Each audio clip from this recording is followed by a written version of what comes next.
I write against democracy because it has always been, since its origins, an irredeemably flawed system of government. What Winston Churchill said was false. Democracy isn't the worst form of government except for all others. The truth is that it's the worst, full stop. But it's always hard to say it openly, in public, despite all the clear evidence in our daily experiences. The book you're listening to is born from a desire to demonstrate that democracy is not only useless, but in fact toxic to coexistence, and also to prove that its tried and tested opposite, fascism, is a much better system of state administration. Less costly, faster, and more efficient.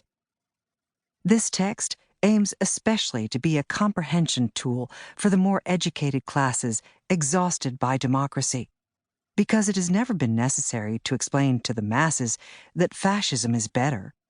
Armed with the secret wisdom of the simple mind, the people already know as much. And that is why, tired of the inability of the democratic system to solve their problems, they regularly and almost spontaneously turn toward fascism. I say almost, not by chance, because at times fascism may need some help to take root. At the beginning of their historical cycle, democracies tend to be quite hostile toward it and attempt to organize themselves against it with blatantly crude methods, such as passing laws to make it illegal. Fascism, fortunately, knows how to wait. It's like herpes. Primary organisms are always the ones that teach us the most, able to survive for entire decades within the marrow of democracy, letting everyone believe it has disappeared, only then to pop out more viral than ever at the first entirely predictable weakening of its immune system. A young democracy, especially one born out of a war or a civil revolution, will be quick to react to fascism. But an older one will have lost most of its memory and will have buried the eyewitnesses who supported its rhetoric. Additionally, it will have faded and be sufficiently corrupted to consider compromises on its principles, increasingly more significant with other forms of government. At that point, if fascism is quick and able to seize the opportunity, it will be able to rule entire states without ever picking up a single weapon.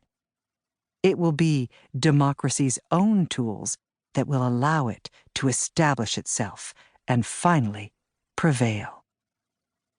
At this exact moment in history, we have at our disposal an overabundance of tools of mass control that no fascism from the past century ever had, and this allows us to attempt something new, to rise from the heart of an aging democratic system and dominate it without ever making use of military force, internal or external.